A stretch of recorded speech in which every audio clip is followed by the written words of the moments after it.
마지막 이제 2018년 마지막 주일인데 마지막 주일을 보내면서 출애굽기 14장을 좀 함께 나누고 싶습니다. 여러분들 잘 아는 내용이죠. 홍해가 갈라지는 기적이 기록된 부분입니다.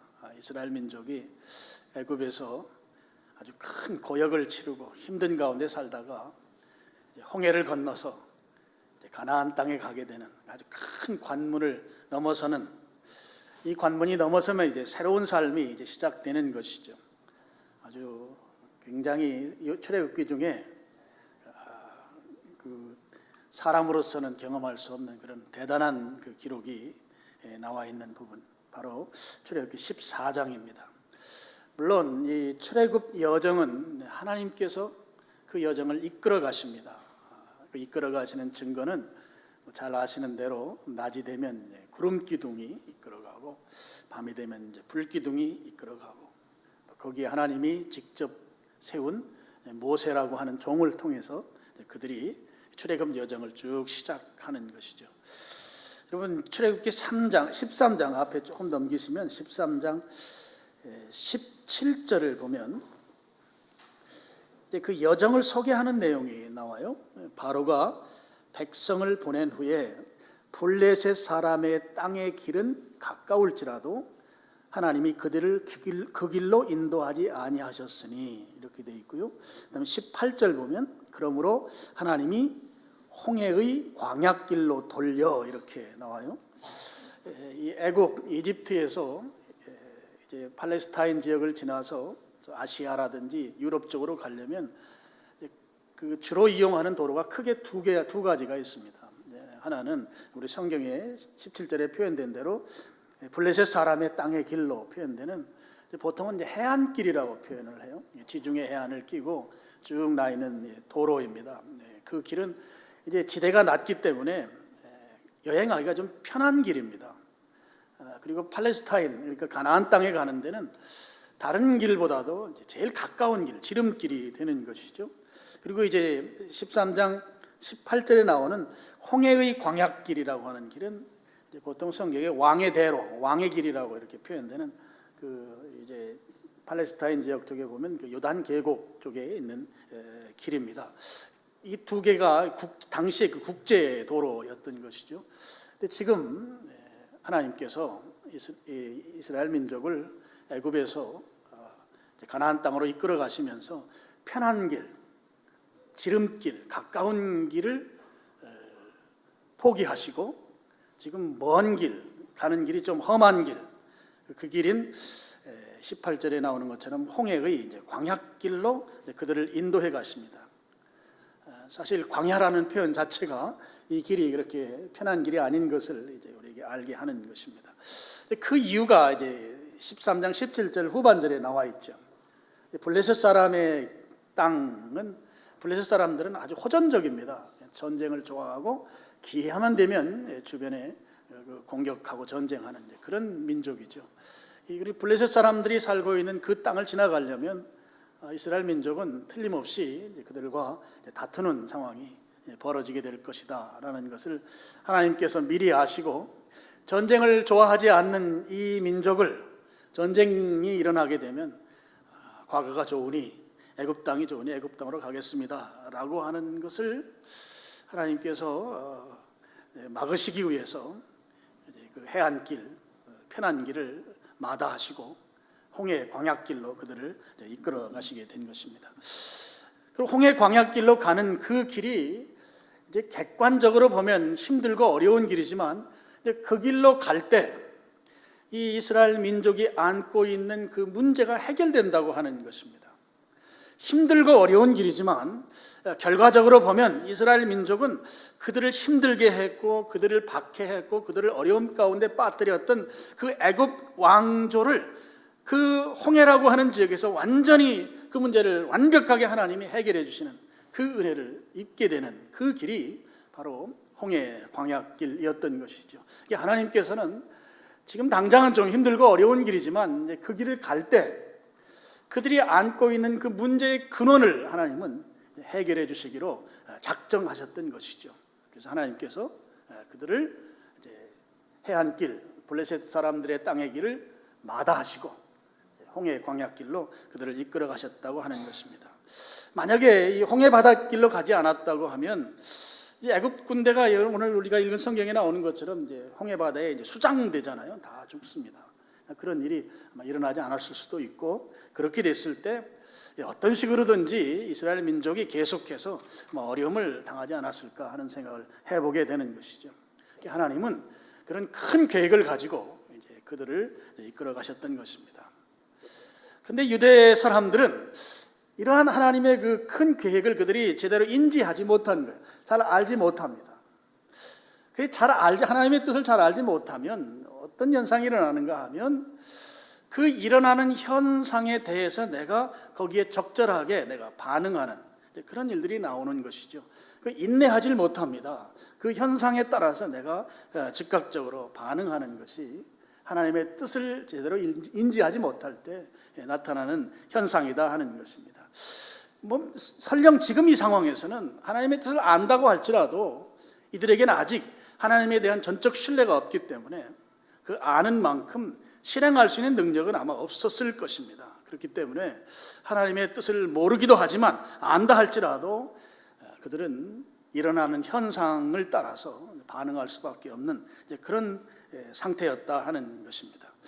하나님께서 그들을 인도해 가시는 거죠. 모든 그 여정은 하나님이 이제 주도적으로 이끌어 가신다고 하는 것입니다.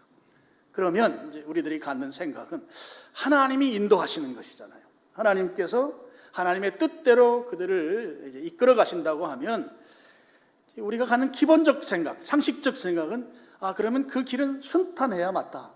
이렇게 우리가 생각하게 되는 것입니다. 이 일이 잘 풀리는 것이 하나님의 뜻이다는 것이죠. 그런데 지금 이스라엘 백성은 그런 우리의 일반 상식을 무색해 하는 상황들이 벌어지는 것이죠. 그들에게 있어서 지금 이 상황은 감당할 수 없는 그런 위기 상황 가운데로 지금 내몰리고 있는 것이죠. 여러분 14장 9절 하반절 보시면 바알스본 맞은편 비하이롯 길 해변 그들이 장막 친데 미쳤다 이런 표현이 나오죠. 근데 이들이 이제 출애굽 숫곳이라는 곳에서 나와요. 쭉 나와서 이제 어디까지 왔는가 하면 이제 홍해 바닷가에까지 왔어요. 그래서 거기에 이제 텐트를 치고 거기에서 이제 어떻게 하나님이 인도하실까 하면서 머무르는 상태인데 그때 이 애굽의 아주 정예 군대가 그들을 뒤쫓아온다는 이제 소식을 듣게 됩니다. 그럼 이 상황은 우리가 이미 이런 설교를 많이 들으셨잖아요. 앞으로 가자니 홍해 바다가 막고 있고 또 뒤에서는 이 이스라엘 민족을 죽이거나 아니면 다시 포로로 데려가기 위해서 뒤쫓아오는 애굽의 정예 군대가 지금 쫓아오고 있고, 그럼 이 상황은 앞으로 갈 수도 없고 또 뒤로 피할 수도 없는, 이렇게도 못하고 저렇게도 못하는 그야말로 상당히 난처한 상황. 어떤 분이 쓴 글을 보니까 최하 죽음인 상황, 죽어야만 해결되는 상황 가운데로 지금 이들이 몰려 있다고 하는 것이죠. 하나님께서 인도하셨는데 그 인도하신 상황이 죽는 것이 답인 상황인 것이죠. 가장 곤경에 처한 이런 상황 가운데로 지금 내몰렸다고 하는 것입니다. 그럼 이런 상황 가운데에서 이들은 아직 하나님의 계획을 모르기 때문에, 또는 안다 할지라도 그걸 실행할 만한 믿음이 없기 때문에 현상을 보고, 나타나는 현상을 보고 거기에 이제 반응하는 그런 모습을 드러낸다고 제가 말씀을 드렸어요. 그래서 이제 출애굽기 14장 10절, 11절, 12절에 보면 나타나는 현상에 따라서 반응하는, 현상 보고 거기에 대응하는 그런 모습을 보여주고 있습니다. 10절 하반절을 보시면 이스라엘 자손이 심히 두려워하여 여호와께 부르짖고 그랬어요. 현상에 따라서 반응하는 거예요. 첫 번째는 두려워하는 거예요. 앞으로도 갈 수 없고 뒤로도 물러날 수도 없고 죽음이 답인 상황이니 심히 두려워하는 것이 이제 그들이 보여주는 현상인 것입니다. 그리고 그 상황에서 그들은 하나님을 믿는 그 신앙을 가지고 지금 나왔기 때문에 그들이 하는 것은 하나님께 부르짖어 기도하는 것이죠. 하나님, 나 지금 죽게 생겼습니다. 하나님, 나 좀 살려주십시오. 부르짖는 모습입니다. 그리고 또 한 가지 모습이 나타나죠. 그들을 거기까지 인도한 지도자가 하나님이 세운 모세예요. 모세를 탓하는 것이죠. 모세를 원망하는 모습이에요. 그래서 여러분, 믿음 없는 자가 어려움에 처하면 이 세 가지 현상이 나타나요. 그 현상에 대해서 내가 두려워하는 모습으로 나타나요. 그리고 신앙을 가지고 있기 때문에 기도합니다. 하나님께 나 좀 살려주십시오. 내가 견딜 수 없습니다. 그리고 그런 현상이 만들어진 것에 대해서 지도자, 남 탓을 하는 거예요. 다른 사람에게 이 책임을 전가시키는 이 3종 세트입니다. 어떤 어려운 상황이 생겼을 때 그 어려운 상황에 대해서 믿음 없는 자가 보이는 3종 세트. 현상에 두려움, 공포, 부정적으로 반응하고 또 하나님께 부르짖어 기도하고 또 이런 일이 일어난 것에 대해서 다른 누군가에게, 특별히 지도자에게 책임을 전가시키는 그런 모습을 이들이 지금 보여주고 있다 하는 것이죠. 11절, 12절은 모세를 원망하는 모습으로 나타나고 있습니다. 그럼 이런 상황에서 지금 앞으로도 갈 수 없고 뒤로도 갈 수 없는 그야말로 진퇴양난, 어떻게 할 수 없는 죽음이 답인 상황, 죽는 것이 최선의 해결책이라고 말하는 그런 상황 가운데에서 그럼 하나님께서 이 문제를 어떻게 해결하시는가 하는 것이죠. 우리가 이 상황은 잘 압니다. 하나님께서는 그 막혀있는 홍해를 여시고 그곳에 새로운 길을 내셔서 그 길로 그들을 이끌어 가신다고 하는 것이죠. 하나님이 일하시면 하나님은 하나님만이 하실 수 있는 방법으로 일하신다라고 하는 것이에요. 이게 굉장히 중요한 포인트입니다. 하나님은 하나님만 하실 수 있는 방법으로 우리에게 일을 이루어 주시는 것이죠. 그들은 홍해 속에 길을 낼 것이라고 어느 누구도 상상도 생각도 짐작도 하지 못했을 것이에요. 여러분, 홍해가 얼마나 큰지를 제가 저기 다녀왔거든요. 예전에 제가 보여드린 적이 있는데 여기 성경 19절에 14장 9절에 나오는 바알스본 맞은편 비하히롯으로 추정되는 지역을 제가 갔다 왔어요. 사진을 찍어갖고 왔는데 한번 보여드리겠습니다. 그 지역 이집트에서 찍어서 찍은 거예요. 이게 홍해입니다. 저는 홍해가 좀 지도를 보면 한강보다 조금 큰 강 정도로 생각했는데 막상 가보니까 끝이 보이지 않는 거예요.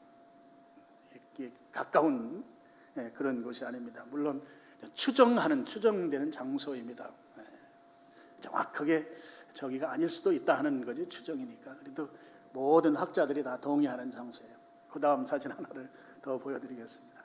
저 길 건너에서 동이 트고 있잖아요. 저쪽이 길 건너가 동쪽이고 이쪽 이집트가 서쪽이라고 하는 것이죠.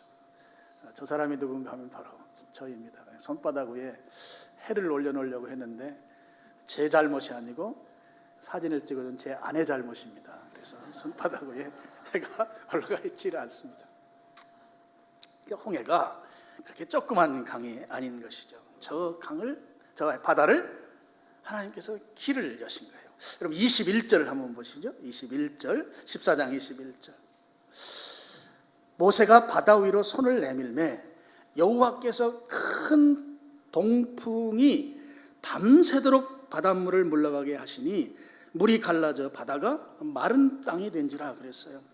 하나님께서 하나님만 할 수 있는 해결 방법으로 지금 이 홍해를 갈라놓는 일을 밤새도록 하신다는 것이죠. 여러분, 동풍이라는 것은 저 길 건너에요. 좀 해 뜨는 쪽. 길 건너에서 바람이 불어오는데 그쪽은 사막지대거든요. 그러니까 이 바람은 아주 뜨거운 사막바람이에요. 이 사막바람이 아주 강력하게 불어온 것이죠. 그래서 이 바람이 불어와서 이 홍해를 둘로 갈라놓은 것입니다. 그리고 21절 보면 바닥이 마른 땅이라는 거예요. 제가 이 성경을 읽으면서 제가 이걸 동의를 제가 안 했었어요. 어떻게 마른 땅이 되지? 저는 이제 바닷가 출신이거든요. 바닷가에 가면 뭐 모래도 있고 뻘도 있고 돌도 있고 뭐 자갈도 있고 막 그렇거든요. 근데 그게 마른 땅이 어떻게 될까? 물을 갈라놓으면. 그래서 이걸 잘 동의를 안 했었는데 제가 어디에서 깨달았는가 하면 고속도로를 가다가 고속도로 휴게소 화장실에 들어갔어요. 그래서 손을 씻고 여러분 그 손 건조기 있잖아요. 건조기에 그 물 묻은 손을 대면 그 바람에 의해서 손이 바짝 마르는 걸 보고서 내가 박수를 딱 쳤어요. 그래, 홍해도 하나님 그렇게 하신 거다. 저 동쪽 그쪽은 사막이거든요. 사막에 그 뜨거운 바람이 강력하게 불어오는 거죠. 그래서 물을 갈라놓은 것만으로 끝나는 게 아니라 그 바닥을 완전히 건조하게 만든 것이다 하는 거예요. 충분히 가능한 것이죠. 유대 민족이 보면 지금 애굽에 있기 때문에 여러분 길 건너에서 바람이 불어와요. 그리고 그들은 밤이기 때문에 안 보이잖아요. 깜깜한 밤인데 저 길 건너편에서부터 바람이 불어오면서 이 물이 갈라지기 시작했지 않겠어요? 그리고 아침에 일어나 보니까 길이 생긴 거예요. 하나님께서 동풍을 불게 해서 뜨겁고 강력한 사막의 바람을 불게 해서 길을 만들어 놓으신 거란 말이에요. 그리고 아침에 일어나 보니까 길이 열려 있는 것이에요. 하나님은 하나님이 하시는 방법으로 이렇게 만들어 놓으신 것이죠. 어느 날 아침에 일어나 보니까 어느 날 갑자기 물이 갈라져 있고 길이 있는 거예요. 하나님은 이렇게 놀랍게 일하시는 분이세요. 밤새도록 길이 열리는데 내 쪽에서부터 열린 게 아니라고요. 저 반대편으로부터 열려왔기 때문에 이 상황이 끝나야만 내가 인식할 수 있는 거예요. 하나님은 놀랍게 일하시는 분이세요. 하나님이 일하시는 것처럼 하나님이 일하신다는 것이죠. 그래서 이스라엘 백성들이 홍해로 난 새 길로 건너간 것입니다. 22절 보시죠. 이스라엘 자손이 바다 가운데를 육지로 걸어가고, 바다로 걸어간 게 아니에요. 새로 만들어놓은 하나님이 만들어놓은 그 길로 걸어간 것이죠. 물이 그들의 좌우에 벽이 되었다는 거예요. 여러분 진도 가면은 뭐 홍해가 갈라지는 기적하지만 그건 이렇게 썰물 밀물 뭐 일교차라고 하나요? 뭐에 의해서 갈라지는 그런 식이 아니에요. 이거는 그런 거는 벽이 생기질 않잖아요. 물이 물로 벽이 됐다는 것이죠. 그러니까 이 길을 걸어가는 사람은 이건 분명히 하나님이 하셨다라고 하는 것을 고백하지 않을 수가 없는 거예요. 그래서 그 길을 지나가는 사람은 이건 하나님이 하셨습니다. 그래서 그들이 어떻게 최종적으로 나와요? 31절 보시죠. 이스라엘이 여호와께서 애굽 사람에게 행하신 그 큰 능력을 보았으므로 백성이 여호와를 경외하며 이렇게 나오잖아요. 경외한다는 예배한다는 것이죠. 하나님이 일하신 것을 직접 체험함. 이건 그냥 어떤 자연현상에서 생긴 일이다가 아닌 거예요. 특별하게 하나님이 하신 것을 좌우에 물에 벽을 만들어 놓으시고 불가능한 일을 하나님께서 그렇게 하셨다고 하는 거죠. 인정할 수밖에 없는 거예요. 그래서 하나님께 예배할 수밖에 없는 그런 결과를 만들어 주셨다고 하는 것입니다. 우리가 하나 더 생각할 게 있어요. 홍해의 새 길을 만들어 주신 것으로 문제가 끝났느냐? 아직 문제가 종결되지 않았어요.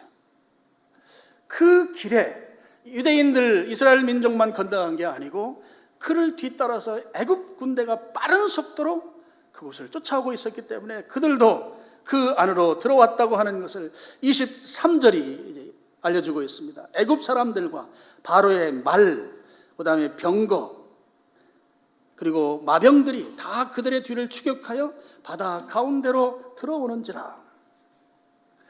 길이 만들어졌다고 해서 문제가 종결된 것이 아니다 하는 것을 보여주는 대목입니다.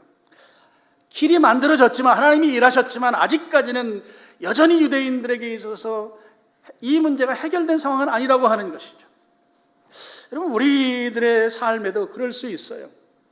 그런 경험들을 우리가 뭐 자주 하는 건 아니지만 우리 살아가다 보면 이 문제가 해결됐다, 이 문제 풀렸다 그렇게 여기는데 막상 더 일이 꼬여있는 경우들도 우리가 보게 되는 것이죠. 길이 열렸으면 우리 살았다 이런 그 고백 속에 환호를 지르면서 그 길을 가는데 여전히 애굽 군대가 우리보다 더 빠른 속도로 우리를 추격하고 있는 그런 상황. 일이 해결된 줄 알았는데 해결이 안 되고 여전히 다시 어려움 가운데로 빠질 수 있는 그런 상황이 우리들의 삶 가운데 충분히 있을 수 있다고 하는 것입니다. 그런데 여러분 그런 상황일지라도 걱정할 필요는 아무것도 없는 것이죠.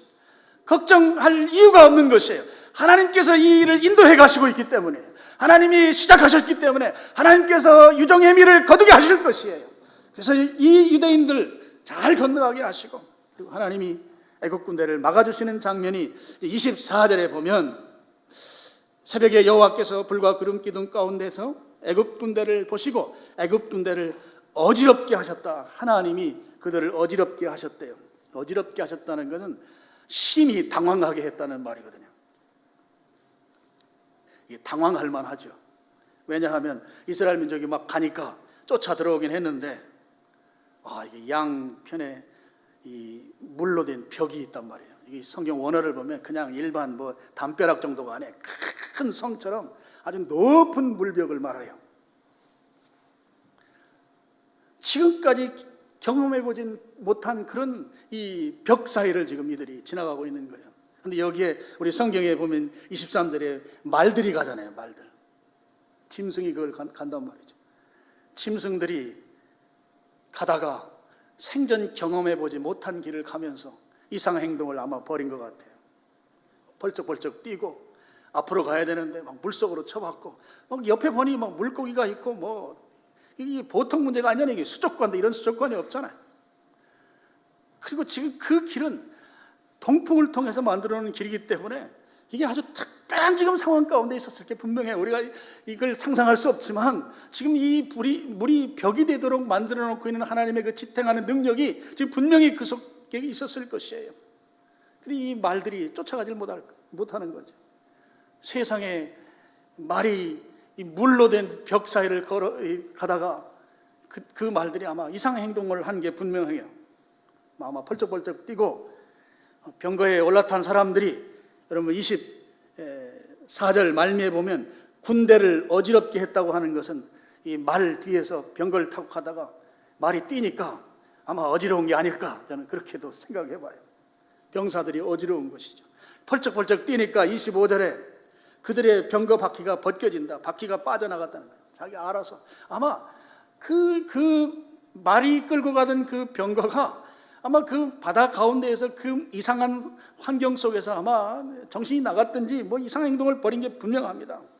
그래서 그들이 뭐라고 하는가 하면 25절에 그들의 병거 바퀴가 벗겨져 달리기가 어렵게 하시니 애굽 사람들이 이르되 이스라엘 앞에서 우리가 도망하자. 여호와가 그들을 위하여 싸워 애굽 사람을 치는도다. 당신은 신들의 전쟁이거든요. 하나님이 저들이 믿는 하나님이 우리를 이기려고 하는가 보다. 빨리 도망가자. 근데 도망가는 게 안 되죠. 이미 바퀴가 다 빠져나갔기 때문입니다. 지금 이 상황은 애굽 군대가 이러지도 저러지도 못하는 상황이 됐어요. 진퇴양난의 상황이에요. 불과 얼마 전까지만 해도 유대인들이 이러지도 저러지도 못하는 상황이었는데 지금은 유대인들은 이 홍해를 건너서 안전하게 건너갔고 이제는 애굽 군대가 이러지도 저러지도 못하는 진퇴양난의 상황이 됐어요. 불과 하루 정도 사이에 그야말로 대역전 드라마가 만들어진 것이죠. 하나님의 백성들은 승리의 개가를 부르고 15절에 보면 막 노래를 부르고 찬양하잖아요.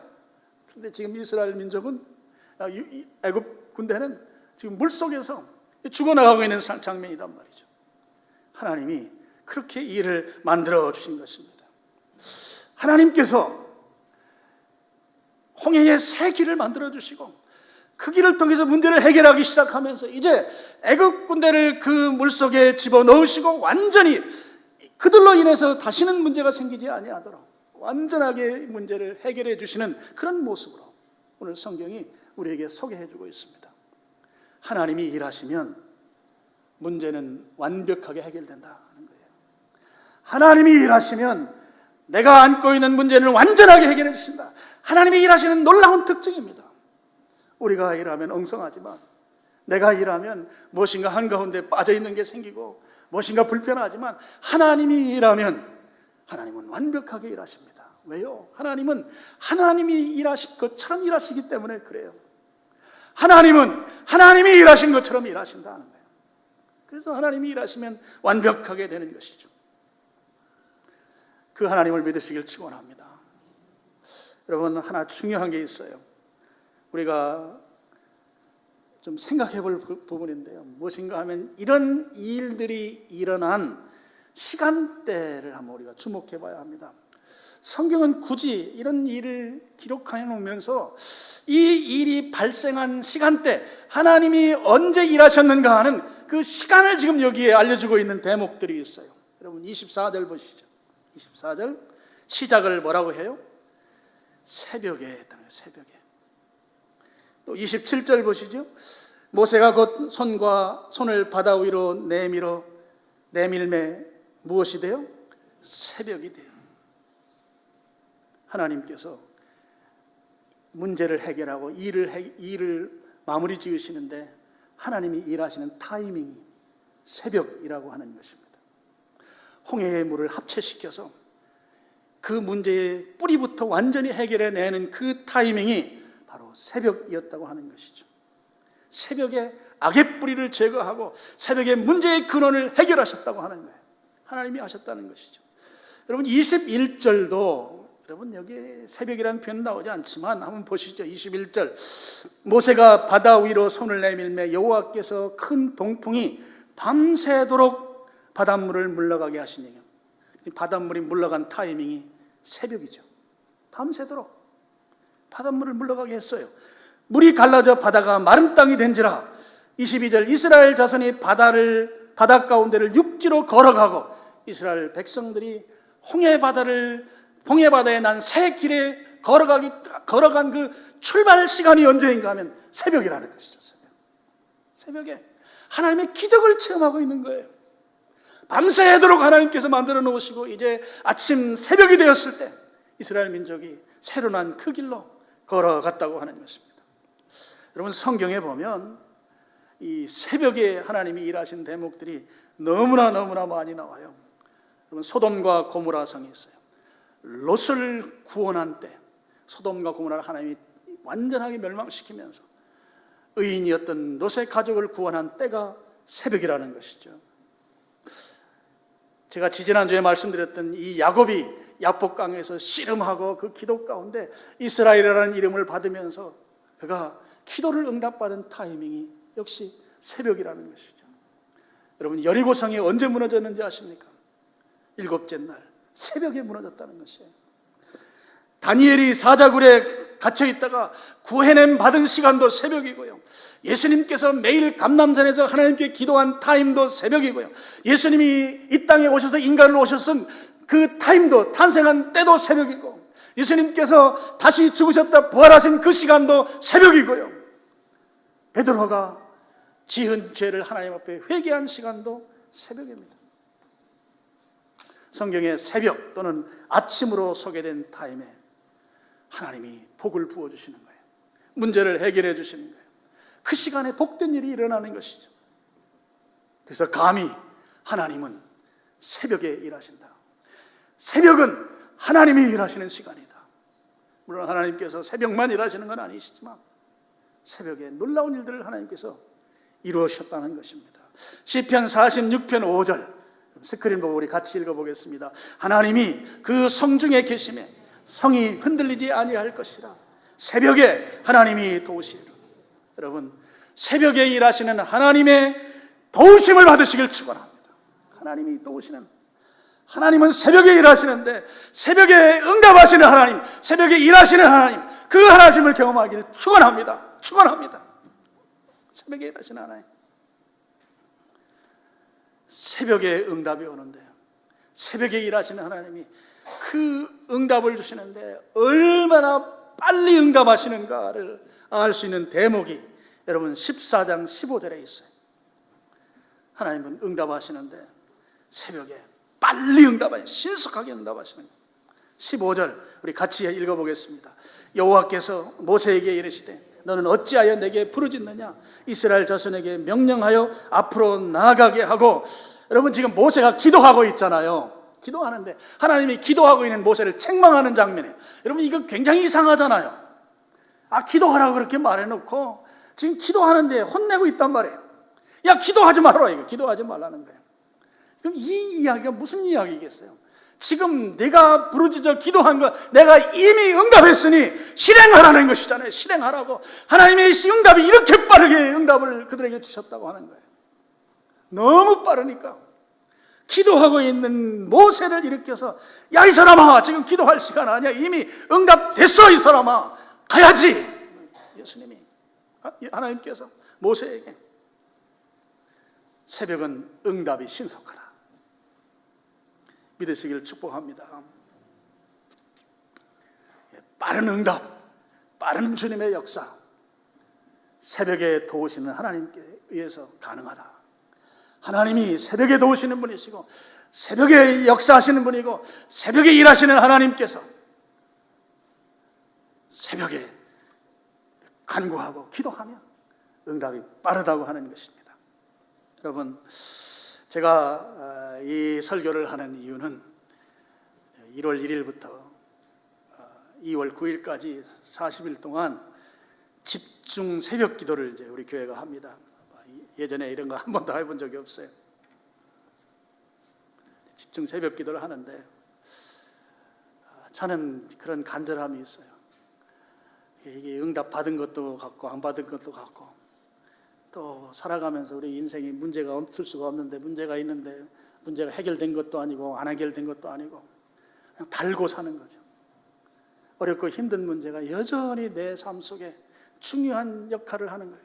그것 때문에 앞으로 나아가질 못하는 거예요. 그것 때문에 주님과 기쁨의 교제가 불가능해지는 것이죠. 그냥 근근히 살아가는 근근히. 그러다가 조금 어떤 일이 있으면 넘어져서 시험 들고 힘들어서 헤어나오질 못하고, 그런 게 어쩌면 오늘 우리들의 삶인지도 모르겠어요. 그리고 여러분들도 이미 알고 계시겠지만 지금 나라가 굉장히 어렵다고 그래요. 내가 엊그저께 신문에 보니까 1년 동안 폐업한 이 기업들이, 개인 기업이 90만 개라고, 90만 개. 너무 어려워지는 것 같아요. 그럼 이런 상황들이 지금 우리가 지금 현재 처해 있는 상황이죠. 내게 힘들고 어려운 문제가 있다면, 여러분, 이번 2009년 1월 1일부터 시작되는 이 40일 기도를 좀 하나님의 응답이 신속한, 하나님의 도우시는 그 은혜를 좀 구하는 그런 기회가 여러분들에게 있었으면 좋겠다는 그런 간절한 바람에서 제가 이 말씀을 여러분과 함께 나누는 것이죠. 내가 이번에 정말 꼭 해결받고 2019년부터 나는 다른 삶을 살겠다. 주님과 동행하는 삶을 살겠다. 내가 정말 기쁨의 삶을 살겠다. 그런 간절한 바람이 있다면 기도의 자리에 한번 나오자는 거예요. 40일 동안 기도해보자 하는 것이죠. 여러분, 새벽에 와서 예배만 참석하고 가시면 안 되고 기도해야 돼요. 기도. 내가 직접 기도 제목을 가지고 부르짖어 기도해야 돼요. 하나님, 내 지금 힘듭니다. 앞으로도 갈 수 없고 뒤로도 갈 수 없습니다. 이제는 꼼짝없이 죽게 생겼습니다. 하나님이 일해 주셔야 합니다. 하나님만 하실 수 있는 그 일을 내게 보여주시옵소서. 기도하는 거예요. 기도. 하나님만 해결해 주셔야만 가능한 그런 기도 제목을 가지고 하나님께 부르짖어 기도하는 것. 저는 그것을 여러분들에게 권면합니다. 신앙생활을 우리가 상당히 적당히 하거든요. 적당히 하는데 기왕에 신앙생활 할 거, 좀 하나님이 나의 하나님인 게 확실히 믿어지고, 하나님이 나를 통해서 역사하시는 그 하나님을 내가 좀 보고 경험하고, 그런 신앙생활, 홍해가 갈라지는 그런 놀라운 역사를 한번 눈으로 보자 하는 것이죠. 그럼 그렇게 하려면 부르짖어 기도해야 돼요. 부르짖어. 새벽에 도우시는 그 주님을 만나자 하는 것이죠. 여러분, 부탁합니다. 새벽을 깨워서 기도하고, 그래서 이 새벽에 기도했던 나와 그 이전에 내가 다른 나로 바뀌어 있도록 말이죠. 여러분들에게 정말 부탁합니다. 이 새벽을 깨워서 기도한다는 게 쉽지 않아요. 힘들죠. 나는 새벽형 인간이 아닙니다. 이렇게 말씀하시는 분들도 계신데, 우리 삶이 그런 걸 이렇게 저렇게 다 이유되다 보면 그냥 제일 정답은 죽는 게 정답이에요. 그죠? 이유되다 보면 죽으면 다 해결되는데, 기왕에 우리 예수님 믿고 신앙생활 하는데 이 자리를 한번 털고 일어나자 이거예요. 주님과 동행하는 삶을 살자 이거예요. 내 앞에 홍해같이 이렇게 도저히 해결 불가능한 문제를 주님이 한번 열어주는 세기를 한번 가자 이거예요. 새벽에 일하시는 주님을 만날 수 있기를 축원합니다. 그럼 결심하면요, 할 수 있어요. 결심하면. 미리 포기하는 게 문제예요. 나는 이런 일이 있어가지고 내가 이렇게 할 수 있을까? 그러면 이미 그분은 못해요. 근데 하면은요, 하기로 결심하면 새벽에 깨져요. 아마 여러분 그런 경험했을 거예요. 알람을 맞춰놨는데 알람보다 일찍 일어나진다니까요. 내가 일어나 보니까 잠깐 후에 알람이 울리기 시작하는 거예요. 여러분 그런 경험 아마 하신 분들 계실 거예요. 도우신다고요. 기도하더라고요. 주님은 이미 우리를 위해서 응답하시기 위해서 대기하고 계시거든요. 근데 우리가 부르짖어 기도해야만, 하나님은 기도를 응답하는 방식으로 일하시기 때문에 기도해야 응답해 주시는데, 기도 안 하고 있으니까 대기하고 계신 분이 기도하도록 우리의 환경을 만들어 주신다고요. 그 하나님을 믿으시길 축원합니다. 하게 하신다고. 하게. 새벽에 기도하면, 그래서 여러분 구체적으로 기도하세요. 구체적으로. 이거 하나님 들어주실까? 홍해도 가르시는데. 아까 홍해 사진 보셨잖아요. 그것도 가르시는데. 죽은 자도 살리는데. 육신의 아버지도 자식이 달라고 하면 돌 안 주고 떡 주는데, 하물며 하늘에 계신 너희 아버지께서 구하는 자에게 좋은 것으로 주시지 아니하겠는가? 구하는 게 문제잖아요. 구하는 게. 안 구하니 좋은 걸 가지고 계시면서 안 주시는 거예요. 하나님 야속하죠. 근데 하나님은 그렇게 일하세요. 기도해야 주시는 거예요. 기도해야. 그래야 내가 하나님께 예배하는 거죠. 지금 이 출애굽기 14장 마지막 31절에도 그들이 여호와를 경외하잖아요. 하나님이 일하신 것. 모세가 손 내민 게 왜 손 내밀었어요? 하나님이 시키는 대로 한 거예요. 이 일은 하나님이 하신다는 걸 보여주는 것이잖아요. 모세가 한 게 아니다. 그러니까 하나님 경외하잖아요. 모세는 중간 다리 역할에 모든 사람이 하나님께로 향하도록 그렇게 됐잖아요. 31절에 보면. 그래서 여러분, 제가 좀 간곡하게 부탁해요. 기도하지 않고는 우리 시대를 살아갈 수가 없습니다. 신자들이. 정말이에요. 신자들은 기도하지 않고 이 시대를 하나님의 뜻대로 산다고요? 못 살아요. 지금 우리 시대가 얼마나 교묘하게 하나님 뜻대로 살지 못하도록 지금 상황을 만들어가고 어려움을 주는지 몰라요. 교묘해요. 하나님 뜻대로 사는 것처럼 나로 하여금 착각하게 만들면서 하나님이 우리를 그렇게 만들어가고 있어요. 기도하지 않으면 분별을 못해요. 분별을. 이게 하나님 뜻인지 아닌지를 제대로 인지를 못한다고. 마지막으로 우리 성경 구절 하나만 좀 보시죠. 출애굽기 14장 13절입니다. 모세가 백성에게 이르되 너희는 두려워하지 말고 가만히 서서 여호와께서 오늘 너희를 위하여 행하시는 구원을 보라. 너희가 오늘 본 애굽 사람을 영원히 다시 보지 아니하리라. 하나님께서 그들의 문제의 근원을 완전히 해결해 주시겠다고 하는 말씀이죠. 14절 같이 읽겠습니다. 여호와께서 너희를 위하여 싸우시리니 너희는 가만히 있을지니라. 우리가 새벽에 부르짖어 기도하면 하나님께서 내가 가지고 있는 이 문제, 모든 문제를 하나님이 다 해결해 주신다고 하는 거죠. 하나님이 하시겠다는 거예요. 우리가 기도만 하면 되는 것이죠. 기도하면 내 앞에 홍해가 갈라지는 거예요. 그래서 여러분, 다른 시간 기도할 시간이 없어요. 현대인들은 바빠서.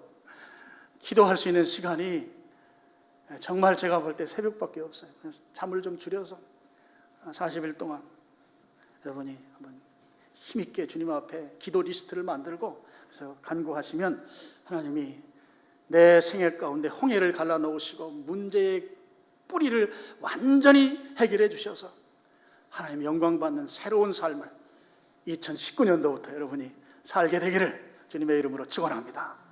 기도하겠습니다.